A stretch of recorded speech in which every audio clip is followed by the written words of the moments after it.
बोलो जय सिया राम।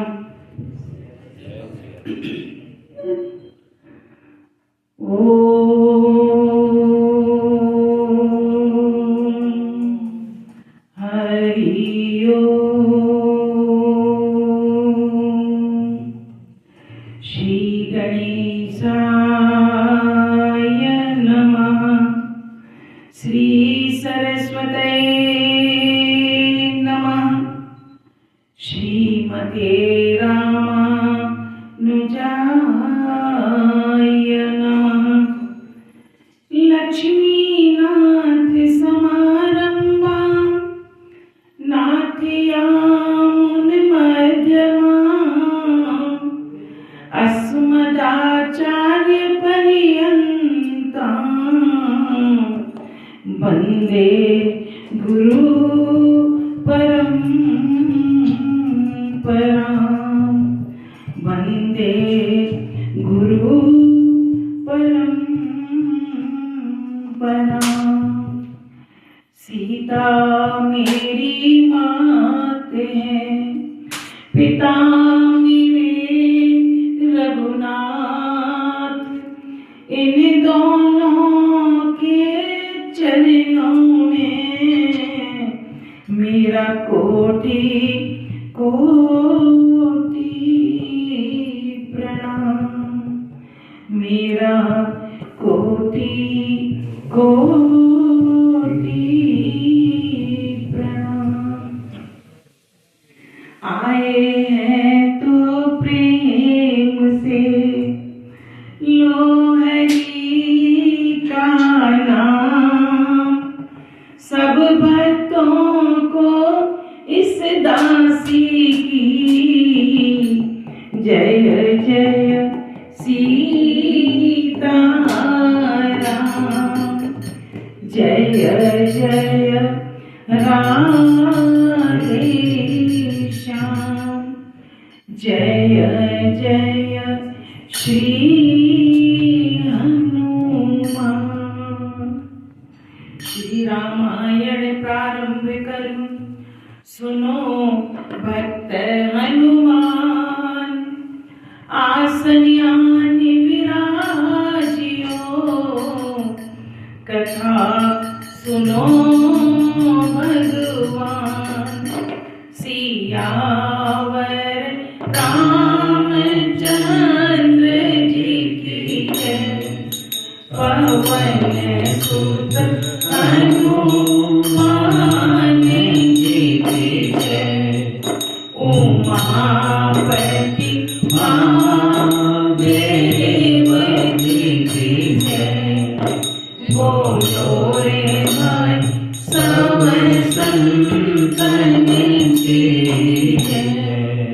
बोलो रे भाई सब भक्तन की जय। परम पूज्य श्री तुलसीदास जी महाराज जी की जय। मंगल भवन अमंगल हारी, द्रवहु सुदशरथ अजिर बिहारी। सिया राम है सब जग जानी, करहु प्रणाम जोरी जुग पानी। करहु प्रणाम जोरी जुग पानी। परम मंगलमय परात्पर अखिलेश्वर अखिल ब्रह्मांड नायक परात्पर पर ब्रह्म भगवान श्री राम की वांगमयी प्रतिमूर्ति श्री रामचरितमानस को श्रवण करने के लिए इस राधा कृष्ण मंदिर के प्रांगण में आए हुए सभी भक्तों को जय सिया राम, जय श्री हनुमान। पीछे हमने सुना कि राम जी बड़े ही आनंदित हैं, बहुत आनंदित हैं। और क्यों आनंदित हैं? बड़े हर्षित हो रहे हैं मनी मन। क्यों हर्षित हो रहे हैं? कि उनकी जो वन गमन की इच्छा है वो बड़ी सहज ही पूर्ण होती हुई उन्हें दिखाई दे रही है। क्योंकि रचना तो उन्हीं की रची हुई थी और उनका कार्य सिद्ध होने जा रहा है। तो बड़े ही आनंदित हैं और आनंदित मन से कौशल्या माता के पास पहुंचे, माता को प्रणाम किया और माता ने आशीर्वाद के साथ आनंद राम जी को अपने हृदय से लगा लिया और पूछने लगी कि हे पुत्र, वह शुभ घड़ी, वह शुभ दिन कब आ रहा है जब हम तुम्हें युवराज पद पर आसीन देखेंगे? ऐसे माता पूछने लगी, क्योंकि माता को जो हुआ है वो अभी कुछ मालूम नहीं है। कौशल्या माता को कुछ मालूम नहीं है। अब धर्मधुरीण श्री रामचंद्र जी ने धर्म की गति को जानकर माता से अत्यंत कोमल वचन में कहा कि पिताजी ने मुझे वन का राज्य दिया है, पिताजी ने मुझे वन का राज्य दिया है और जहां सब प्रकार से मेरा बड़ा काम होने वाला है।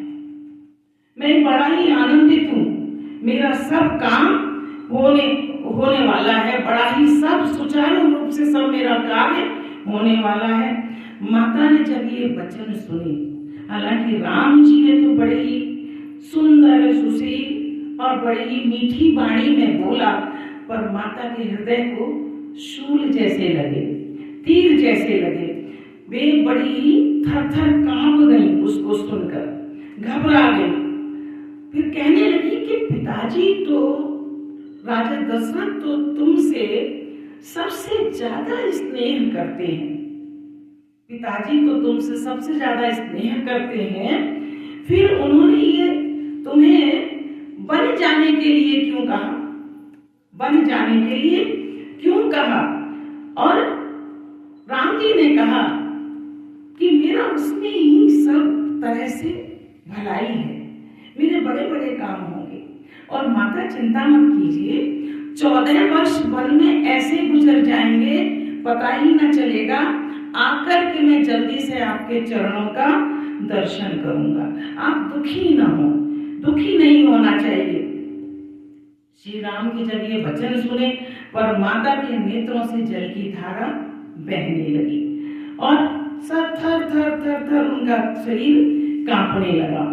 इतने में घबराए हुए से सीता जी को पता चला कि आज राम जी वन को जा रहे हैं, तो सीता जी भी वहां पहुंच गई और जब माता जी कहने लगी कि कारण क्या हुआ जो तुमको पिताजी वन भेज रहे हैं, राम जी जब तक कुछ बोलते तब तक सुमंत्र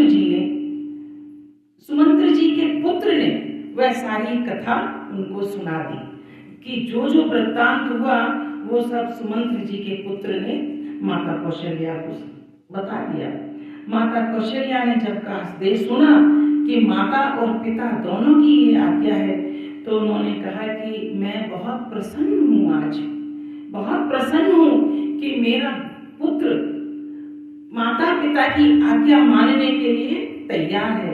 मुझे दुख एक ही चीज का है, तुम तो वन को चले जाओगे, मैं भारत को, राजा दशरथ को और अयोध्या की प्रजा को कैसे संभाल पाऊंगी, उनको मैं कैसे संभाल पाऊंगी। मुझे तुम्हारा बन जाने का कोई दुख नहीं है, क्योंकि मुझे तुम पर पूर्ण विश्वास है कि तुम जो भी करोगे उचित करोगे।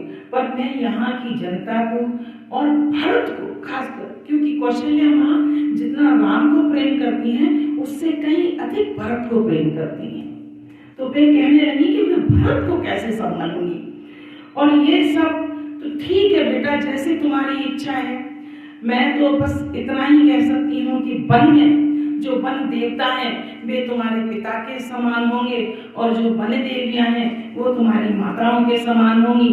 और जहां तुम रहोगे वहां हजारों अयोध्याएं बन जाएंगी, एक अयोध्या नहीं। जहां तुम निवास करोगे वहां हजारों अयोध्याओं का तुमको सुख मिलेगा, हजारों अयोध्याएं वहां उत्पन्न हो जाएंगी।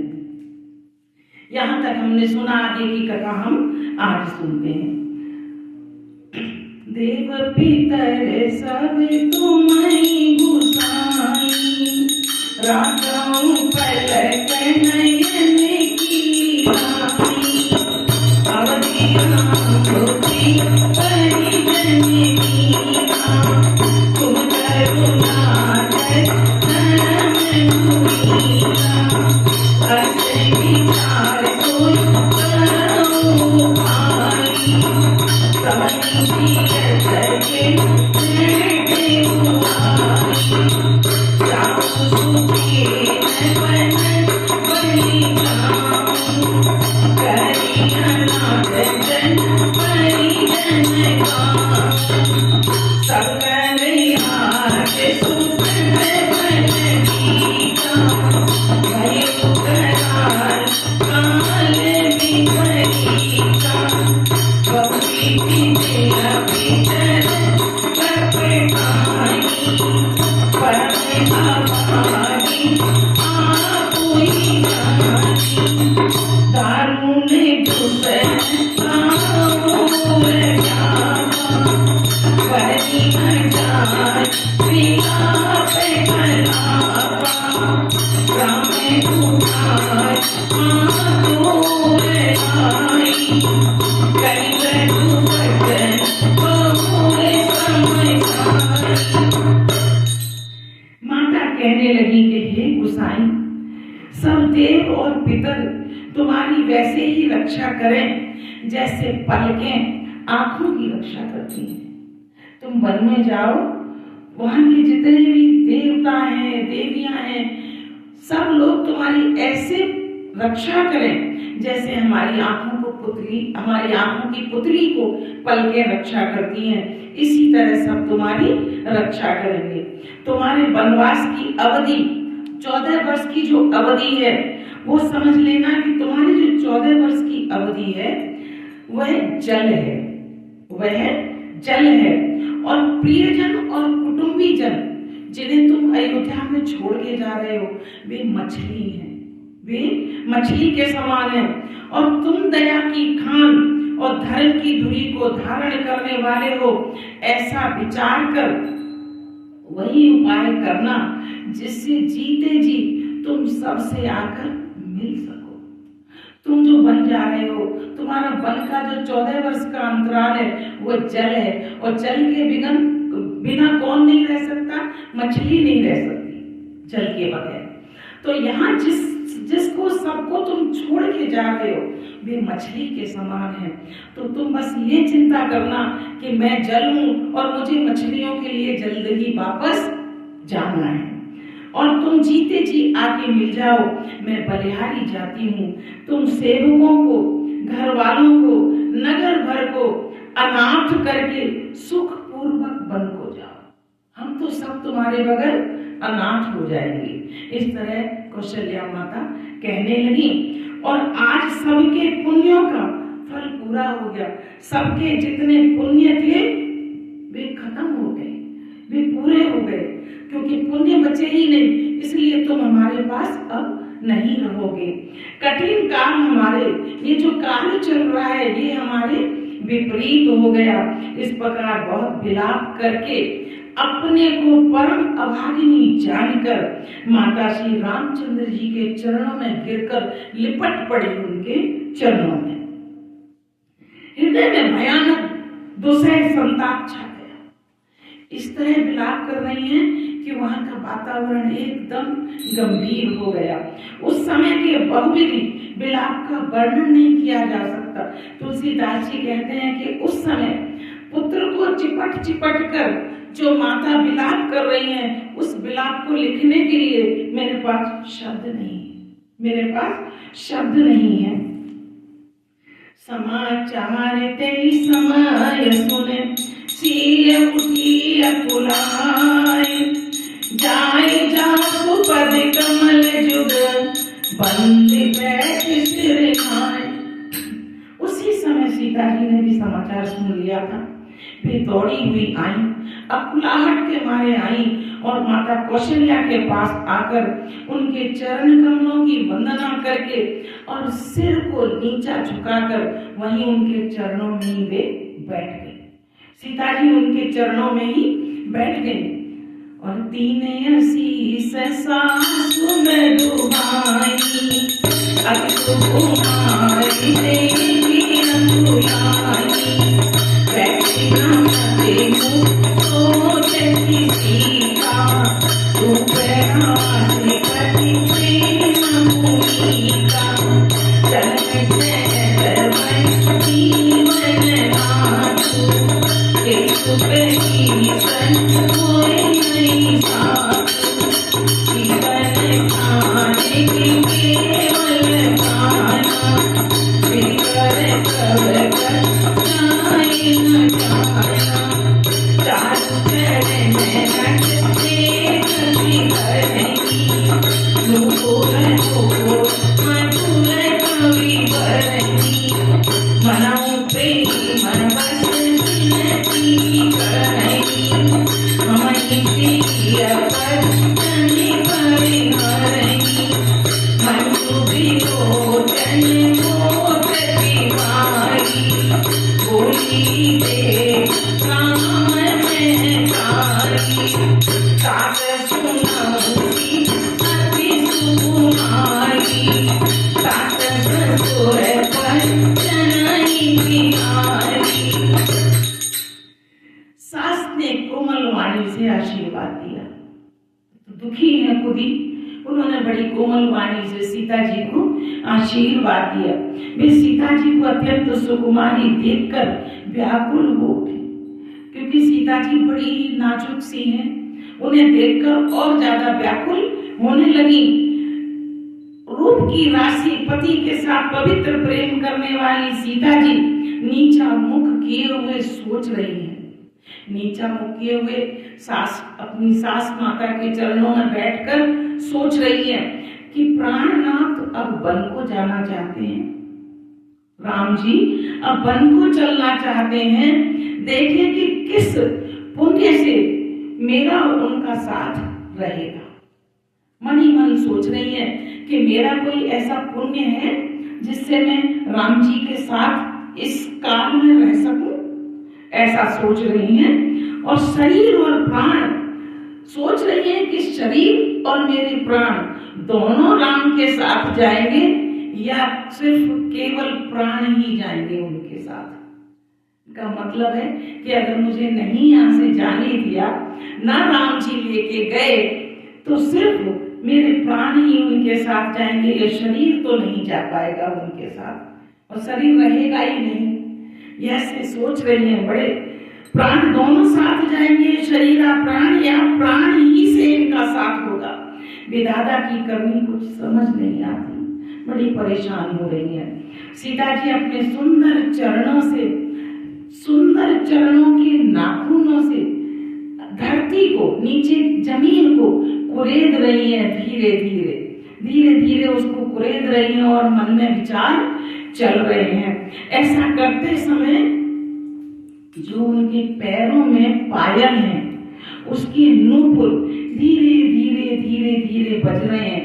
मानो यहाँ तुलसीदास जी कहते हैं कि नूपुर कह रहे हैं कि हम कभी इस सीता जी के इतने सुंदर चरणों से अलग न हो, हमें इन चरणों से अलग न किया जाए, ऐसा नूपुर विनती कर रहे हैं। सीता जी के चरण कभी हमारा त्याग न कर दें। सीता जी सुंदर नेत्रों से जल बहा रही हैं। उनकी ये दशा देखकर राम जी की माता कौशल्या जी बोली कि ये तात सुनो, सीता अत्यंत ही सुकुमारी है तथा सास ससुर और कुटुंबी सभी को प्यारी है, बहुत ही सुंदर है, सुशील है, इतनी निर्मल है कि सभी को ये प्यारी है। पिता जनक भूपाल मणि, ससुर भान कुल भानु, पति रवि कुल कैरव विपिन, विदे गुण रूप निधान। इनके पिता जनक जी राजाओं के शिरोमणि हैं। राजाओं में भी, सब राजाओं में उच्च राजा है, उसमें भी शिरोमणि है। ससुर सूर्य कुल के सूर्य हैं, रघुवंश के सूर्य हैं। और पति सूर्य कुल रूपी कुमुद वन की खिलाने वाले चंद्रमा तथा गुण और रूप के भंडार हैं। इनके कोई कमी नहीं है। और मैं पुनि पुत्र बधू प्रिय पाई, रूप राशि गुण शील सुहाई, नयन पुतरि कर प्रीत बढ़ाई, राखे दुकान जान की अलाई, कल्पते रही बहु विधिलाई, नीचे सनी हसनी प्रतिमाई, फूलत फलत भई विधिमान, जानी न जान का परिणाम, पलती जगत गोरनी गोरा, ये नदीन कवनी कठोरा, ये पूरे भगवत रामो, सिंहदारी नहीं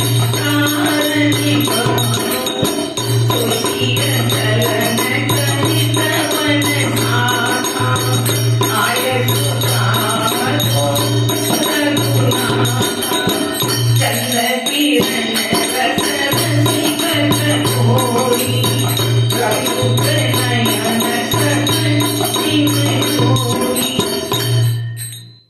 मैंने रूप की राशि, सुंदर गुण और सील वाली पुत्र वधू पाई है।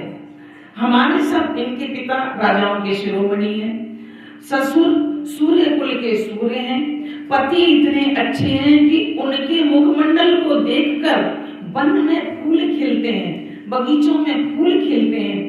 और उस सब इतना सब होने के बाद मैंने इतनी सुंदर ये पुत्र वधू पाई। और मैंने इन जानकी को अपनी आंखों की पुतली के समान रखा है।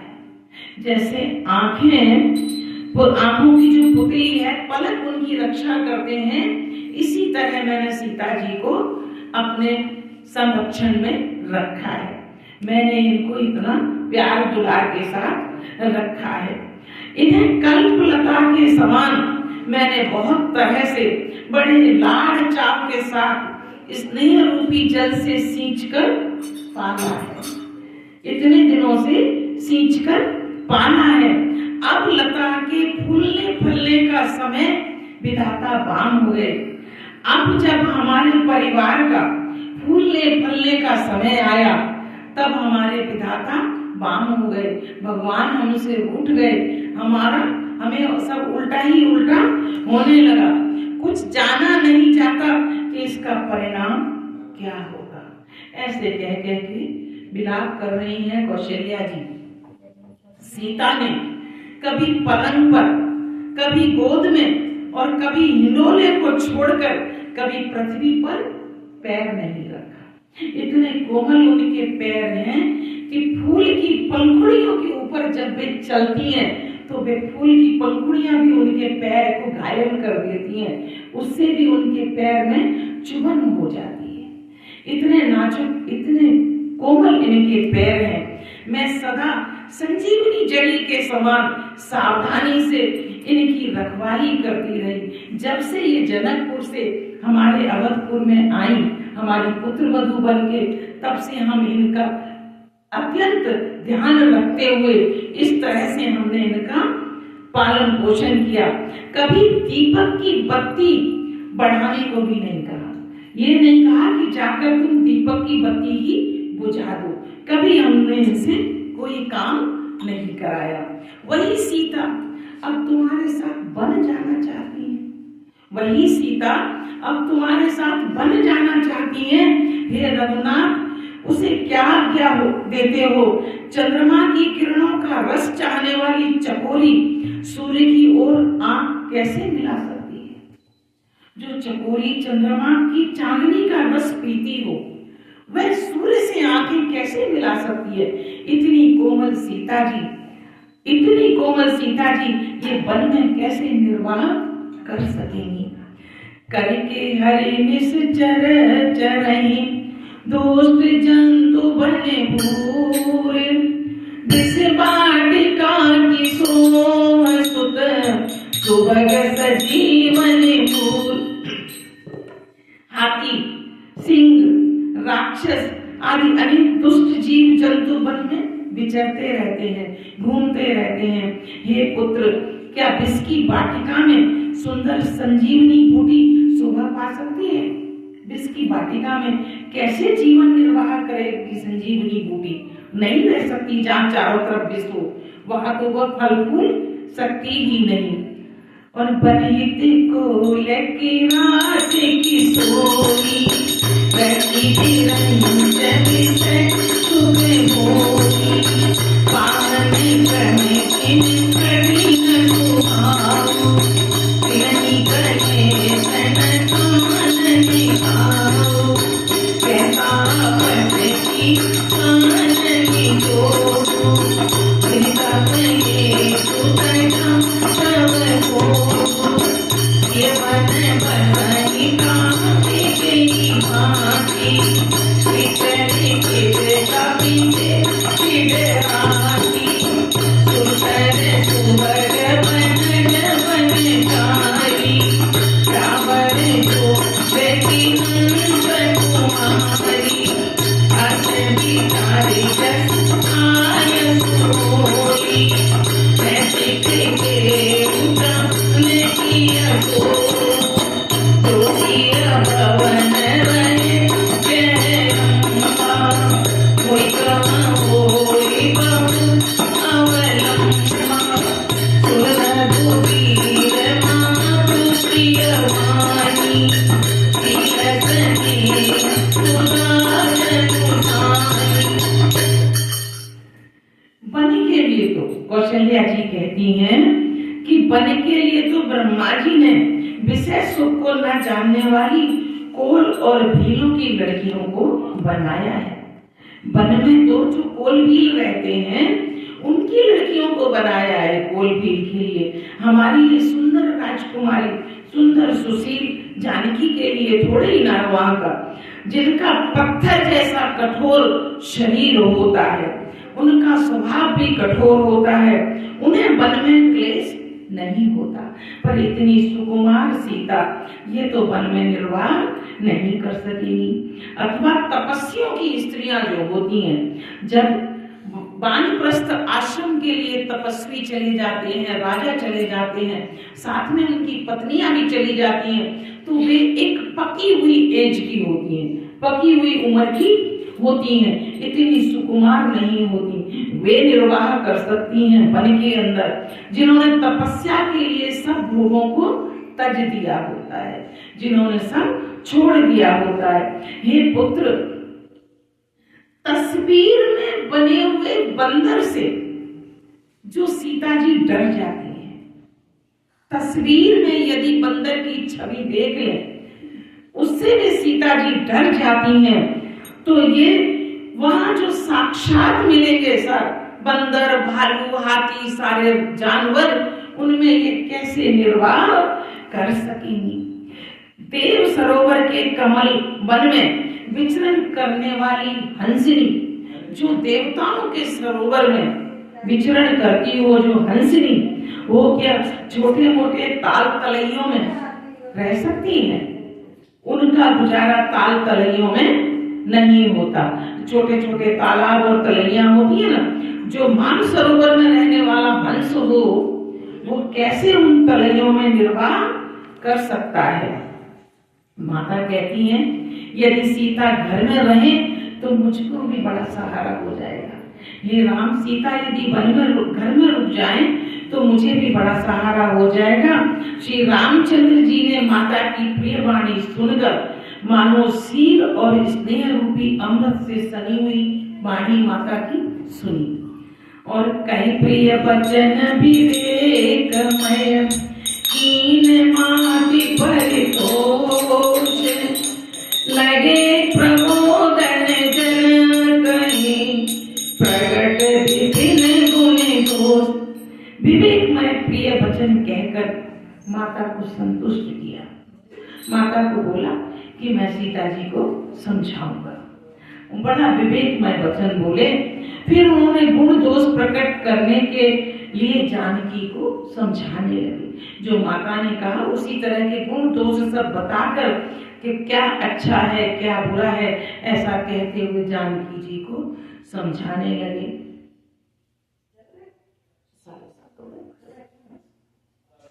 आज की कथा को यहीं स्थगित करती हूँ। आगे की कथा अगले संडे को सुनेंगे। श्री रामायण समापत करूं, सुनो भक्त हनुमान। जहाँ कम राम चरित्र होए, तहाँ तुम करो बयान। सियावर रामचंद्र जी की जय। पवन सुत हनुमान जी की जय। उमापति महादेव जी की जय। बोलो रे हरि सब संतन की जय। ये रामायण की